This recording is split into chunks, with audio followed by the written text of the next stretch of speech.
Hey, what's up, ladies and gentlemen? My name is Griefdrums, and today I wanted to have a chat about the current state of Rainbow Six. So, Rainbow Six Crimson Heist, the brand new season for Year 6 Season 1, has just released, and it's a little bit underwhelming. Now, I want to start with a bit of a disclaimer here, okay? I want to go out on a limb. I am one of the Siege champions. Not a champion in Siege, but I'm a Siege champion. But nevertheless, I'm a big advocate of this game. I really am. I love Siege. I have played and, you know, sort of pushed Siege for what feels like an eternity now. It really does. I've been a huge advocate of playing the game, and I've always really strived to try and increase my game knowledge and improve how I play the game.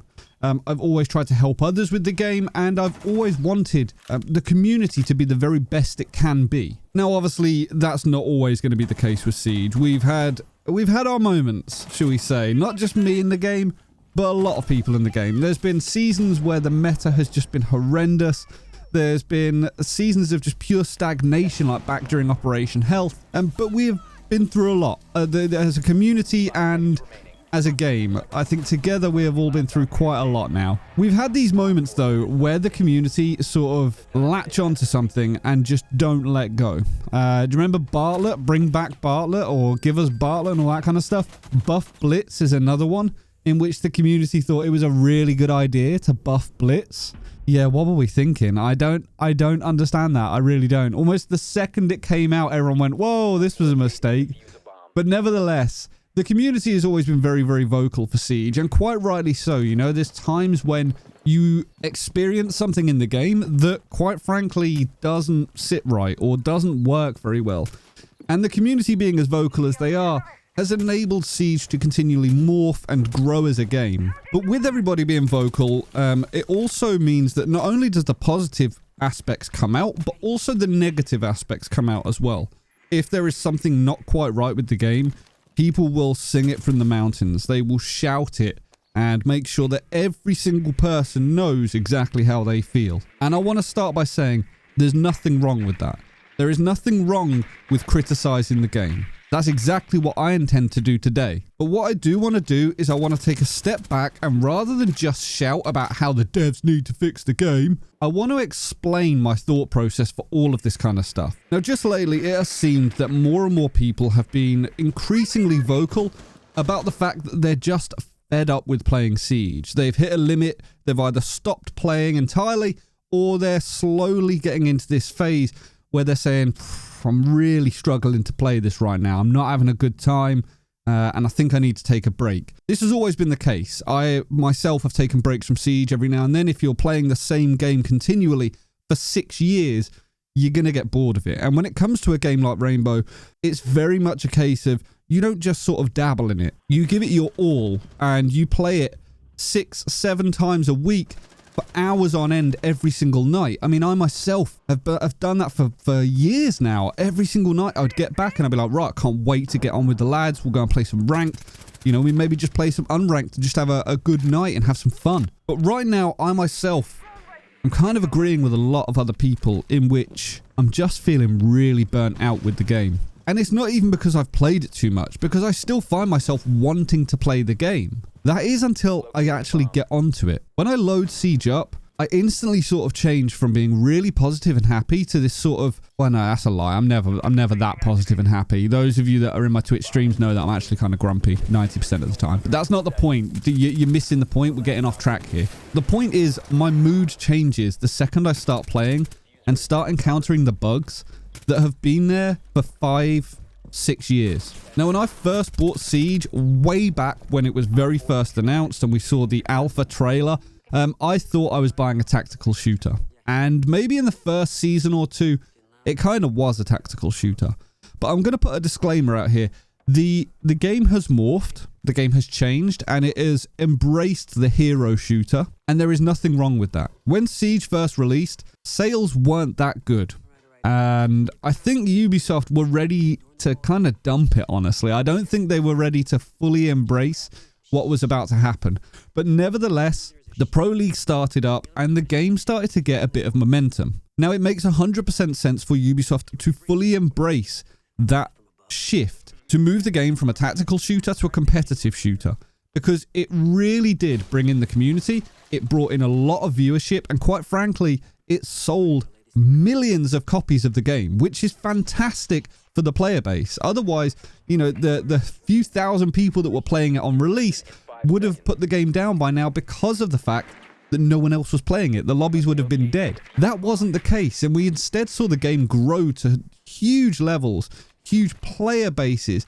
And if you ever made it to one of the invitationals, or if you ever watched the invitational on Twitch, the viewership was through the roof. I mean, Siege made it as a tier 1 game in esports. But somewhere along the line, somewhere in amongst all of this, there was a point where people said, this isn't Siege anymore. This is not the game I purchased. And you're right. No, it's not.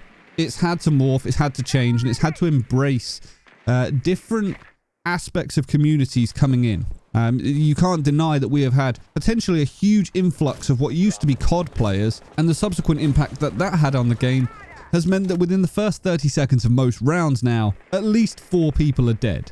It's not quite as slow and tactical as it once was, and whether that is due to a change of the kind of players that we get, or whether it's down to the fact that as a community we just know the mechanics better and we know how to get around stuff, we know what to look for, what to be prepared for, we know the fastest ways in, we know the quickest routes that are usually the least defended, we know all the spawn peaks, we know all of the individual aspects of this game. On top of that, players like Noted and Bolo and Skittles and all these people with phenomenal accuracy have also had a huge impact on the game. Their ability to quick peek and jiggle peek in a crazy way, so much so that, you know, entire GIFs have been made about it, mocking it, and Dr. Disrespect ended up mocking it. If you watch a pro, the way he examines a doorway when he's looking through it, I mean, he's like... all this left and right QE spam flick 360 no-scope shots that you see on a daily basis on their channels has enabled the player base to take this game from being a tactical shooter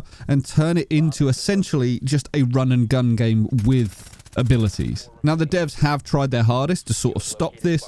They've adjusted the QE spam, they've changed the crouch spamming, and they've implemented all these different features to try and counter this. But here lies the problem.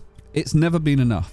With the game continually speeding up and speeding up and speeding up and getting to a point now where, I mean, if you watch back the year 1 or year 2 footage that people recorded, it is a different game entirely. It's so slow, it's so much more methodical, and it's just slower paced. And once a game starts speeding up, it's very difficult to slow it down and not upset entire communities. I genuinely believe that. I think, you know, if right now they were to say, Siege is too fast and we're going to slow it down, and they were half the speed of every single operator in the game, so you can't do this crazy quick peeking stuff, I honestly believe that the majority of people would quit right now. Huge changes like that never really sit too well with communities once a game is built and already has its core foundation of players. And it's with that in mind that I think a lot of these changes that have gone on have also had that impact. Now, I don't know if you noticed, but over the past few months, a lot of pro players, specifically support players, have continually been dropped from their teams and their orgs. And the reason for that, G2 were way ahead of the curve here, by the way. Shaz is just like 10,000 IQ. But the reason for that is the game doesn't really require a specific hard breach anymore. With the gradual introduction of all of these different things like Maverick and the new hard breach gadgets, you know, Hibana, and now that we have a multitude of different hard breachers, you don't really need to take one specific hard breacher to get the main wall open. There are other ways to resolve this and to get around these problems. And if you take a team of just pure fraggers and you throw them onto operators like Hibana and say, you know, if you can get elements of the main wall open, brilliant, but don't focus too much on it, you know, just run in, gun, kill people, and you know, if you can create a line of sight with your gadget, that's great. But moving towards this certainly seems to have come to the forefront. And I think, yes, G2 were ahead of the curve with it, but more and more teams are starting to catch on to this now. But when we're talking about pro players leaving, you can't deny that when you watch people like Canadian and Pengu leave the scene, and then you watch people like Goga and Fabian forced to retire, something big is going on. Something has definitely changed. That's probably not for the best. Now, as I said at the top of the video, I'm not here to bash Siege. I friggin' love this game. But something needs to change. And in my honest opinion, the thing that needs to change is Ubisoft need to stop playing it so safely. The content slowing down to the speed that it currently has is having a huge impact on the game. Only one operator a season isn't exactly brilliant from a player standpoint. And the reason for that is the fact that something as simple as the test server, if I spawn on defense and the new seasonal operator is an attacker, if we win 3 rounds, I only get to use that operator once if I can get him. Or her, we're not being sexist. But with 5 people on the team, even if we spawn on attack, there's still a very high likelihood that I won't be able to get this operator and to be able to test and play as this operator. Now, I'm fortunate. I'm in a position in which I play online with friends and they are usually extremely accommodating, knowing that I'm trying to get content and footage. But the point still stands, you know, when the season releases, you may not get to play that operator for games and games and games because other people are. And at least when it was an attacker and a defender being released, you had the option to sort of, you know, yeah, all right, I didn't get to play the attacker, but I'll play the defender. It's all good. That's not the case anymore. So dropping to one operator, although initially I didn't think it would be a big issue, it's definitely started to rear its head as a bit of one. Especially when they come out like Flores and they get nerfed pretty hard before you even get to actually play as them properly. I mean, we got a little bit of test server, but let's be real, who actually plays on the test server? I try so hard every season to get games, and as soon as I'm ranked, I then can't play anymore because there is no one else in that rank. You know, the queue base drops so much because people are still on main. There is no incentive to play the test server at all. Your alpha packs don't carry over. You don't get anything for it. So why spend time on the test server when you could be on your main account getting elo, unlocking alpha packs, doing whatever it is you want to do on live? This is exacerbated even more so when the build that you're playing isn't actually the same build that is about to be released for the new season, which is exactly what we saw this season with Crimson Heist. I was fortunate enough to get early access and play on the test server. Then they released the actual test server that everyone could play on, and I played on that. But then when the new season dropped, some of the bugs that were like released as part of this new season, they weren't present in either of the test servers that I had played. And it was quite clear that the build that we were playing on was a different game entirely. Things like drones getting stuck inside of AC units. How does that happen? There's old bugs that have made a comeback. The recoil has been changed completely. And like I say, I am not here to bash the game. I'm really not. But constructive criticism would be that if you've got people that are playing the test server, perhaps the release shouldn't have new bugs.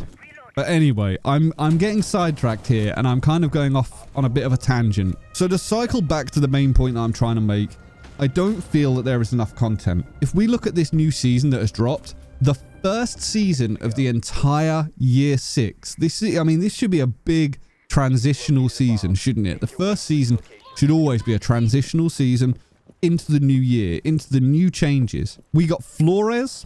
We got a border rework that, in my honest opinion, doesn't really change the flow or the way border works at all. If anything, the roof of tellers being completely solid now means that that is no longer a kill box and you can't properly defend it. So I'm not a massive fan of the rework, but we've got Flores, the border rework, and the Gone 6. The Gone 6 is 2 seasons too late because the utility dump meta is no longer there. The 20-second meta is pretty much all but gone. Flores being able to destroy all sorts of different gadgets with his Rotero drone. Again, 2 seasons too late. Yes, he's a viable Thatcher alternative and can be used in that way, but honestly, I think I would rather take Thatcher 90% of the time. But it just feels like everything is too late. It really does. And it doesn't feel like there is a massive amount there. The Nook changes aren't present. There's still no training area, not a proper like aim trainer. This feels like more of a mid-season reinforcement rather than a brand new season. There's a lot of nice UI changes, but let's be real, as much as they are nice to see, they don't really impact the gameplay. They don't really affect anything once you're not in the menu screen. So I think it's easy to just sort of forget that they even exist. And that sounds terrible because the UI guys and girls do a lot of work. They put a lot of effort in, and it's something that has continually changed and moved and morphed with the game. And it's something that is very, very underappreciated. But nevertheless, it is still going to be exactly that. It's the menus and stuff. That's not the reason we play the game. The reason we play the game is because I actually want to be in-game experiencing new stuff when it gets released. You remember back when Mirror first released? The meta shift was huge, and it was so nice and refreshing that entire sites could change. Sites that previously weren't viable suddenly became viable. Mira went from being like, you know, a brand new operator to the staple pick, to the most banned operator because she is so effective. I miss that. I miss when the pros had to completely relearn entire maps because the strategies that you would see implemented were so fascinating.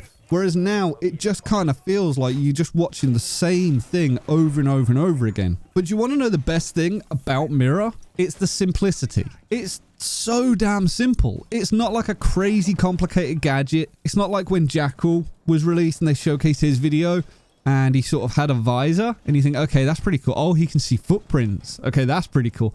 Oh, not only that, he can also scan the footprints and tell you exactly where that person is. And if that's not enough for you, he's an attacker that also has a secondary shotgun, so he can breach stuff in a similar manner to Buck and basically become a budget Buck, but with a gadget. And it was kind of one of those things where they just kept tagging on more and more and more and more, and you just think, whoa, this is mental. But Mira, she came out and she had a window, or two to be more specific. Now, I would love to see more operators released that maybe on the face of it don't sound that interesting. But they're the kind of operators that would truly shift the meta. They would truly shake maps up and change the way and flow of maps. Now imagine an operator that can use half wall reinforcements. It doesn't go all the way to the roof. How simple is that? I mean, that, you know, on the face of it sounds boring as hell, but if you think about it, you partner that up with mirror or a bulletproof camera on the other side of it, you get yourself a budget mirror. You don't have to fully reinforce the wall. You could change the flows of maps. You could change the way things work, and you could add elements of hard cover directly below rotates. The lines of sight you'd be able to create while still having some form of cover there would be mind-blowing. Now, again, initially, when you hear this operator ID, you think, well, that's boring, that's naff. But to watch that actually be implemented into a game and to see how the new site setups would occur, it would be game-changing. I really pine for those days where operators came in and the game did truly shift to accommodate them. All in all, though, I think this all stems back to sort of one thing, and I think it's the pace that content is released. I think that is what is burning people out on Siege. It's not so much the gameplay. I think it's the lack of change, the lack of anything real and new coming in. When it does, it's too late. It's not meta changing. There's no real shift in anything. It's just a constant state of, you know, an operator slightly becomes viable, like Dokkaebi again, getting her frag grenades, and then suddenly she loses it for the Gon 6, which is a one shot, and you have to have line of sight, and you have to actually be there without your C75. Do you know what I mean? She's gone from being pretty good again to being a nobody that I wouldn't pick. I'd honestly rather see them spend less time making events that people play for like a day or two at most. Take the devs that are working on those events and pour them into the main game of Siege. Pick a direction for the game. Are we casual? Are we playing casual games? Are we building maps like favelas and house that a large portion of the community will never ever get to play because they're not playing quick match? Or are we building the game around the top tier? Now, I know you people out there that play casual are instantly going to jump on this and they're going to go down to the comments. You're going to say, well, I play the game as well. And I fully agree with you. There is nothing wrong with playing this game in a casual capacity. Not everybody has the time to sit down every single night for 4 hours a night, if not more, and play sweaty ranked. Not everyone has that inclination, and I have no issue with that. I'm exactly the same. Some nights I want to sweat in ranked, other nights I just want to play unranked and chill out. But if a map is designed with pro players in mind, if a map is built for the top level of Siege and it works for them, then it is 100% guaranteed that it is going to work for the lower tiers, for casual, for unranked, for everything in between. But if you build a map for casual only, you are not only changing the nostalgia that that map has, like House, but you are changing it for a portion of the community that the rest of your community won't be able to see or utilize. Season 2 is pretty much a write-off for me as far as maps go. Ranked, unranked, none of that is going to change in any capacity because of the fact Favelas is going to come out and it's going to be potentially a great change, but I'm never going to get to see it because it's not in unranked or ranked. But this is where the decision needs to be made. Who are you catering for here? Because you can cater for one set of people and still cater for the others, or you can cater for the casual community, which doesn't then cater for the pros. Now, recently I've been playing a lot of Escape from Tarkov, and the best thing for me personally that I have seen out of that community from the devs is the fact that the devs have said, we don't really like the way the game's being played right now. We don't like the fact that you get all these chads running around and quick peeking stuff, AD spamming as they're moving around, strafing everywhere. So we're going to be changing it. We're adding inertia. We're slowing the game down. It's not what we envisioned from our game. And several members of the community kicked off. They're honestly vocal about it, saying, this is ridiculous. There's nothing wrong with the game. We love it the way it is. And the devs said, this is our game. If you don't like it, sling your hook.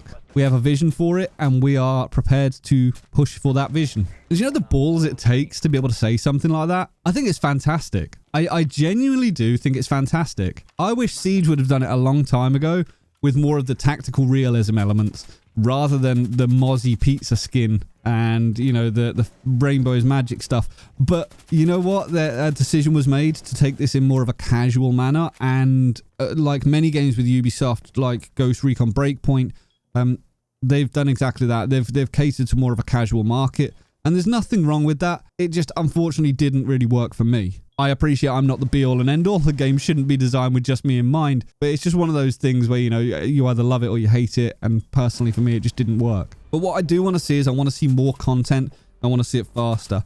I'm not interested in the events. They're fun for a day, like I said, but the amount of effort and time that is invested into them for very little return feels like a little bit of a waste, honestly. With the new thrusting up-and-comers moving into Pro League, I genuinely feel that the 3-month or seasonal quarantine of new operators needs to go. And quite frankly, I want to see more maps added in. The devs have learnt from Lion. I don't think we're going to see an operator like Lion ever again. And quite frankly, I don't think we're ever going to see an operator that shifts the meta in quite a way ever again, because they're going to play it too safe.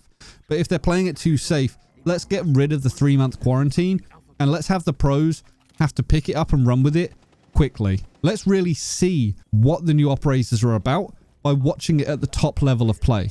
Instead of waiting 4 years for a training grounds to come in, just give us what you got. The new streamer mode that came out didn't meet people's expectations. I'll be honest, I was a little bit disappointed with it, but it's not exactly broken. You know, I can change my Ubisoft Connect name or Uplay name, and then I can just go ahead and use the streamer mode. No one's going to see who I am. Instead of not implementing that into the game, give us whatever you've got right now. Don't just hold off until you've got the gold-plated solution. Anyway, I guess all of this video is just to sort of vocalize and get off my chest what I honestly believe. I think the game is just moving too slowly and focusing on the wrong things right now. And I think if you really want to start drawing the players back in, you need to start shifting things up. You need to start making the game exciting. Because right now it's stale, it's stagnant, and unless we start getting something like new maps or seriously big changes, the game will slowly wither away. I'm not saying the game's dying, but I think we're at the train station and the train's getting ready to depart. I really do. And I'm not ready for Siege to go. I want it to stay. I want it to thrive. I don't want this game to become a niche game that a small community play. Anyway, ladies and gentlemen, I'm sorry if this came across as negative. That wasn't my intention. The entire video, I've been trying to be as constructive as possible. You know, not only isolate the issues that I can see, but also offer solutions or potential thought-provoking solutions. I'd love to know what you guys think, though. I really would. Are you still playing Siege? If you are you close to giving up, or are you just sort of rolling with the punches? Do you still play ranked every single night? Are you still sweating it out? Let me know down in the comments below. Anyway, I'm afraid that's it. Until next time, ladies and gentlemen, have a good one.